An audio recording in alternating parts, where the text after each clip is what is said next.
بسم اللہ الرحمن الرحیم۔ السلام علیکم۔ تم یہاں ہو؟ ایک بھاری جانی پہچانی آواز نے مجھے یتیم خانے کے ٹھنڈے فرش پر ساکت کر دیا۔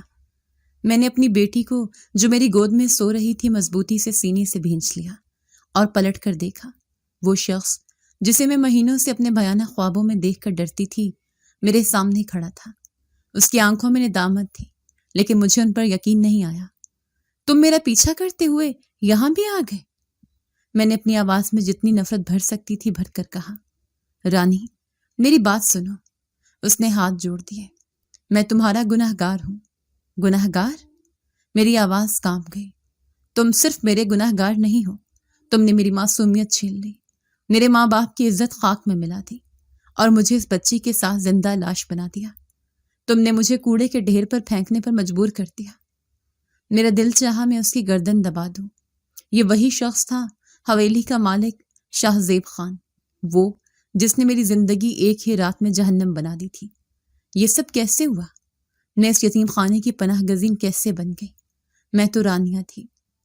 میرا نام رانیہ ہے۔ اماں ابا مجھے پیار سے رانی بولتے تھے۔ ہم 5 بہن بھائی تھے اور میں اپنے بہن بھائیوں میں سب سے بڑی تھی۔ میرا بچپن غربت کی چکی میں پس ضرور رہا تھا، لیکن میرے ماں باپ کی محبت نے کبھی احساس سے کمتری نہیں ہونے دیا۔ میرے ابا حویلی میں مالی کا کام کرتے تھے۔ یہ حویلی یہاں کی مشہور شخصیت اور طاقتور سیاستدان شاہ زیب خان کی تھی، جس کا زیادہ تر کاروبار شہر میں پھیلا ہوا تھا، لیکن اس کی فیملی، اس کی بیگم صاحبہ اور ایک چھوٹا بیٹا یہیں گاؤں کی اس عالیشان حویلی میں ہی رہتی تھی۔ میں ہمیشہ سے خاموش رہنے والی اور شاید کچھ زیادہ ہی معصوم تھی۔ غربت نے مجھے اسکول کا منہ بھی نہ دیکھنے دیا، لیکن مجھے اس کا دکھ نہیں تھا۔ میری ساری خوشی اپنے چھوٹے بہن بھائیوں کو دیکھ کر پوری ہو جاتی تھی۔ گھر کا گزر بسر ٹھیک طریقے سے نہیں ہو رہا تھا۔ اتنے وسائل نہیں تھے کہ سب پیٹ بھر کر کھا سکیں۔ میرے چھوٹے دونوں بھائی اسکول جاتے تھے اور ان کے تعلیمی اخراجات بھی تھے، جس وجہ سے گھر کے اخراجات پورے نہیں ہو رہے تھے۔ اماں چاہتی تھیں کہ وہ حویلی کام کے لیے چلی جایا کریں، کیونکہ بیگم صاحبہ نے ابا سے ایک دن ذکر کیا تھا کہ انہیں صفائی ستھرائی کے لیے کام والی کی ضرورت ہے۔ حویلی میں ویسے تو بہت سے نوکر چاکر تھے، ہر کام کے لیے الگ ملازم تھا، لیکن پھر بھی شاید انہیں کسی کی ضرورت تھی۔ ابا نے اماں سے صاف کہہ دیا، تیری طبیعت تو خود ٹھیک نہیں رہتی، تو کیا وہاں جا کر کام کرے گی؟ اور تو جانتی نہیں بیگم صاحبہ کی عادت کا، انہیں ہر وقت وقت پر اور بالکل ٹھیک چاہیے، نہیں تو وہ نوکروں کے ساتھ جانوروں سے بھی بدتر سلوک کرتی ہیں۔ ابا کی بات سن کر میرا دل کانپ گیا، لیکن اماں کی جھکی نظریں اور گھر کی بھوک مجھ سے دیکھی نہ گئی۔ میں فوراً بولی، ابا، اماں نہیں جا سکتی تو کیا ہوا؟ میں تو جا سکتی ہوں، میں کام کروں گی وہاں جا کر۔ ابا نے مجھے گھور کر دیکھا۔ نہ بیٹا، بیگم صاحبہ بہت سخت مزاج ہے، تم نہیں برداشت کر پاؤ گی، تم معصوم سی میری بیٹی ہو۔ میں نے ابا کو زور دیا، ابا کچھ نہیں ہوتا، میں آپ کا ہاتھ بٹاؤں گی تو مجھے خوشی ہوگی، اور ویسے بھی جن کے ہاں کام کرتے ہیں وہ پھر سختی تو کرتے ہی ہیں نا۔ یہ کہتے ہوئے میں نے ابا کو منا ہی لیا تھا۔ میں نہیں جانتی تھی کہ یہ فیصلہ میری زندگی کا سب سے المناک موڑ ثابت ہوگا۔ اگلے دن میں ابا کے ساتھ حویلی چلی گئی۔ حویلی بہت بڑی تھی، دور سے تو بڑی دفعہ دیکھی تھی، لیکن اندر آج پہلی دفعہ آئی تھی۔ اتنی بڑی اور عالیشان حویلیاں تو خوش نصیب اور امیروں کی ہی ہوتی ہیں۔ ہمارے جیسے جھونپڑیوں میں رہنے والے تو صرف ان کے خواب ہی دیکھ سکتے ہیں۔ ہر طرف سنگ مرمر کا فرش، اونچی چھتیں اور مہنگا فرنیچر تھا۔ ابا مجھے لے کر سیدھا بیگم صاحبہ کے پاس گئے۔ وہ لاؤنج میں مخملی صوفے پر بیٹھی تھیں اور ان کی گود میں ان کا بیٹا تھا۔ ابا نے مجھے مالکن سے ملوایا۔ مالکن نے مجھے سر سے پاؤں تک ایسے دیکھا جیسے کوئی کسائی بکرے کو دیکھتا ہے۔ انہوں نے مجھے سارا کام سمجھا دیا تھا کہ مجھے حویلی کی پچھلی سائڈ کی ساری صفائی کرنی ہے، جس میں کئی کمرے اور ایک بڑا برآمدہ شامل تھا۔ اس کے علاوہ بیگم صاحبہ کی ٹانگیں دبانا اور سب سے اہم کام، ان کے بیٹے کے ساتھ کھیلنا بھی بیگم صاحبہ نے میرے ذمہ لگایا تھا۔ ان کا بیٹا 3 سال کا تھا اور وہ ان کا اکلوتا بیٹا تھا۔ میں نے پہلے ہی دن ان کے بیٹے کو اچھی طرح بہلا لیا تھا۔ وہ تھوڑی دیر میں ہی میرے ساتھ گھل مل گیا تھا اور میرے ساتھ کھیلنے بھی لگا تھا۔ میری ڈیوٹی شروع ہو گئی۔ میں صبح ہی حویلی کے پچھلی سائڈ کی ساری صفائی کر دیتی اور پھر آ کر ان کے بیٹے کے ساتھ کھیلنے لگ جاتی۔ صاحب یعنی شاہ زیب خان صبح ہی آفس کے لیے چلے جاتے تھے اور شام کو لوٹتے تھے۔ ان کے آنے سے پہلے ہی میری چھٹی ہو جاتی تھی اور میں ابا کے ساتھ گھر چلی جاتی تھی۔ مجھے وہاں کام کرتے ہوئے کچھ دن ہی گزرے تھے، سب کچھ ٹھیک چل رہا تھا۔ میں بچے کے ساتھ کھیلتی، بیگم صاحبہ کے حکم بجا لاتی اور شام کو اپنے گھر چلی جاتی۔ میری معصومیت اور خاموشی شاید بیگم صاحبہ کو بھا گئی تھی، یا شاید ان کے بیٹے کا مجھ سے مانوس ہونا انہیں اچھا لگتا تھا۔ کئی دن تو میں ابا کے ساتھ گھر جاتی رہی، لیکن پھر ایک دن بیگم صاحبہ نے ابا کو بلا کر کہہ دیا۔ جب ابا ان کے کمرے سے باہر آئے تو ان کے چہرے پر ہوائیاں اڑی ہوئی تھیں۔ ابا، سب ٹھیک ہے؟ میں نے ان کی پریشان چہرہ دیکھ کر پوچھا۔ ابا نے گہری سانس لی۔ بیٹا، بیگم صاحبہ کہہ رہی تھیں کہ یہاں حویلی کے پچھواڑے میں سرونٹ کوارٹر بنے ہوئے ہیں، وہ چاہتی ہیں کہ تم رات کو وہیں رک جایا کرو۔ میرا دل دھک سے رہ گیا۔ یہیں پر؟ مگر کیوں ابا؟ ابا نے دھیمی آواز میں کہا۔ وہ کہہ رہی تھیں ان کا بچہ شاہ اکثر رات کو جاگ جاتا ہے اور کبھی کبھی ساری رات نہیں سوتا۔ وہ کہتی ہیں کہ وہ اس کے ساتھ اکیلی ذلیل و خوار ہوتی ہیں، تم ساتھ ہوگی تو اس کو جگا لیا کریں گے۔ یہ سن کر مجھے عجیب سی گھبراہٹ ہوئی۔ میں نے کبھی اپنا گھر اپنی اماں اور بہن بھائیوں کے بغیر رات نہیں گزاری تھی۔ ابا میری خاموشی سمجھ گئے۔ وہ بولے، میں نے منع کرنے کی کوشش کی تھی رانی، لیکن… ابا خاموش ہو گئے۔ میں جانتی تھی اس لیکن کا مطلب کیا ہے۔ بیگم صاحبہ نے ابا کو کچھ پیسے بھی دیے تھے، میرے کام کے عوض ایڈوانس کے طور پر۔ ابا بیگم صاحبہ سے کیا کہتے؟ جب ہم ان کے ٹکڑوں پر پل رہے تھے۔ میں نے فوراً خود کو سنبھالا اور مسکرانے کی کوشش کی۔ ابا، کچھ نہیں ہوگا، میں رہ لوں گی سرونٹ کوارٹر میں، ویسے بھی وہاں ایک بوا بھی تو رہتی ہیں۔ ابا نے میرے سر پر ہاتھ پھیرا۔ ان کی آنکھوں میں ایک انجانا سا خوف تھا جسے میں اس وقت سمجھ نہ سکی۔ اپنا خیال رکھنا میری بچی۔ اس دن سے میرا ٹھکانہ حویلی کا وہ چھوٹا سا سرونٹ کوارٹر بن گیا۔ یہ کوارٹر حویلی کے پچھلے حصے میں تھا، باورچی خانے سے تھوڑا ہٹ کر۔ وہاں بوا نام کی ایک عمر رسیدہ ملازمہ بھی رہتی تھی، جو کئی سالوں سے اس حویلی میں تھی۔ وہ بالکل ماں کی طرح تھی اور مجھ سے بہت پیار سے پیش آتی تھی۔ اب میری زندگی بدل چکی تھی۔ میں صبح سویرے اٹھتی، حویلی کی صفائی کرتی، بیگم صاحبہ کی ٹانگیں دباتی اور پھر سارا دن شاہ کے ساتھ کھیلتی۔ بیگم صاحبہ مجھ پر پہلے سے زیادہ انحصار کرنے لگی تھی۔ شاہ بھی مجھ سے اتنا مانوس ہو گیا تھا کہ میرے بغیر کھانا تک نہ کھاتا۔ صاحب شاہ زیب خان کا آنا جانا ویسے ہی تھا۔ وہ صبح جاتے اور دیر رات لوٹتے۔ میری ان سے کبھی کوئی بات چیت نہیں ہوئی تھی، بس دور سے سلام دعا ہو جاتی تھی۔ سارا دن حویلی کے کام کر کے میں بری طرح تھک جاتی تھی۔ رات کو جب میں کوارٹر میں اپنے بستر پر لیٹتی تو جسم ٹوٹ رہا ہوتا تھا۔ ویسے تو میں رات کو ہی جا کر کوارٹر میں لیٹتی تھی جب بیگم صاحبہ اپنے کمرے میں چلی جاتی، لیکن آج میں زیادہ ہی تھک گئی تھی۔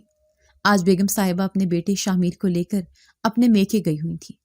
ان کے جانے کے بعد حویلی میں کام کا بوجھ دگنا ہو گیا تھا۔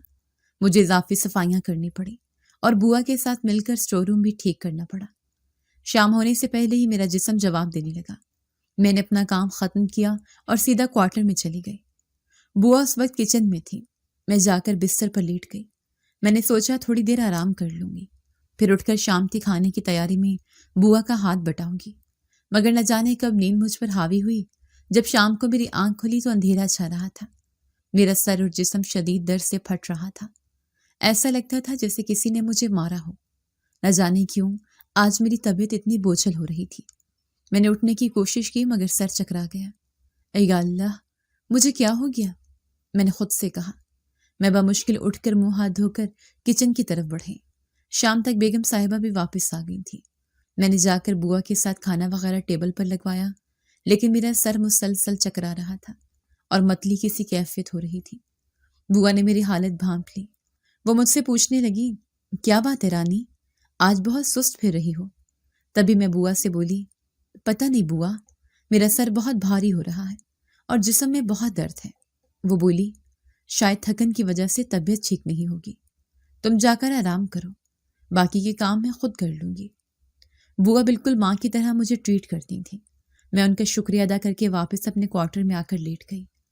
مجھے لگا شاید سچ میں زیادہ کام کی وجہ سے ایسا ہو رہا ہے، کل تک سب ٹھیک ہو جائے گا۔ لیکن اگلا دن میری زندگی کا سب سے بھیانک دن بننے والا تھا۔ اگلے دن بھی میری طبیعت ٹھیک نہیں ہوئی تھی۔ رات بھر میں کروٹیں بدلتی رہی۔ میرا سر بری طرح دکھ رہا تھا اور جسم کا جوڑ جوڑ جیسے ٹوٹ رہا تھا۔ میں صبح اٹھی تو مجھ سے سیدھا کھڑا بھی نہیں ہوا جا رہا تھا۔ بوا، مجھے کچھ ہو رہا ہے۔ میں نے کچن میں بوا کو بمشکل بتایا۔